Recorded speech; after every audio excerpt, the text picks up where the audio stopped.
Getting the message across. Which ways do you talk to your friends and family? There are lots of different ways to communicate. You can communicate by speaking to people. And you can get your message across by writing. These days, you can communicate with phones and computers. Let's take a look at different ways we can keep in touch with people today. Have video chats. If the person you want to communicate with is far away, why not have a video chat? You can see and hear the other person just like you are in the same room. A lot of people prefer to communicate through video chats. It is a fun way to stay in touch. It is also cheap if you have got an internet connection at home.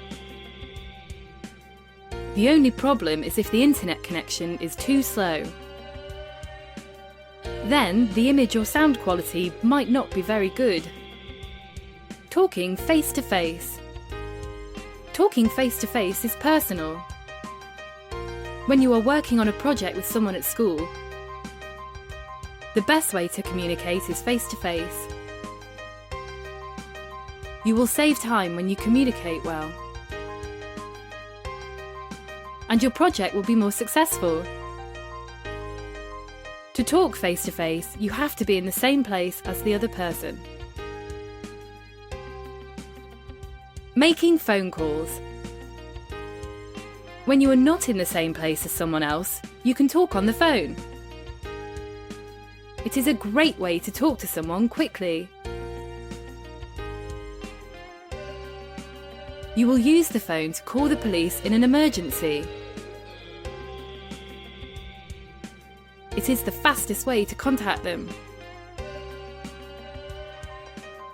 You might also phone someone to discuss something personal.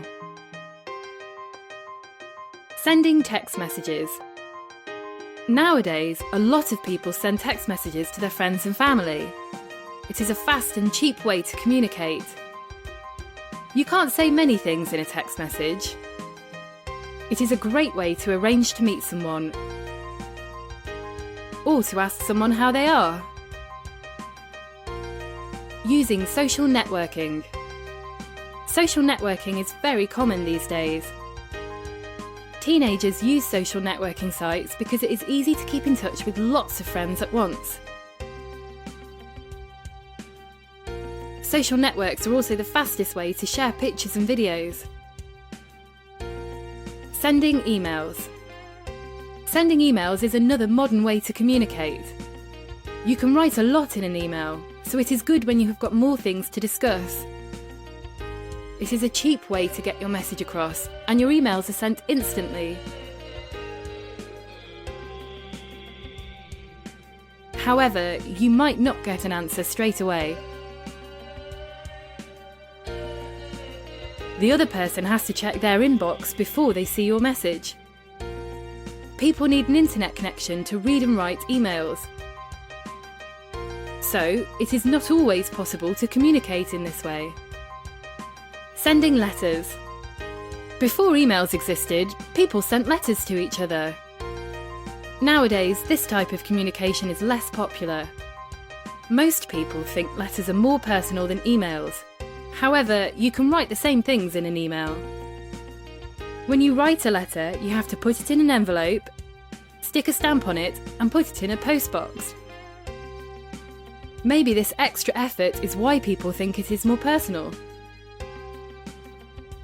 There is no right or wrong way to communicate. There are just a lot of ways to get your message across. Which ways do you like to communicate?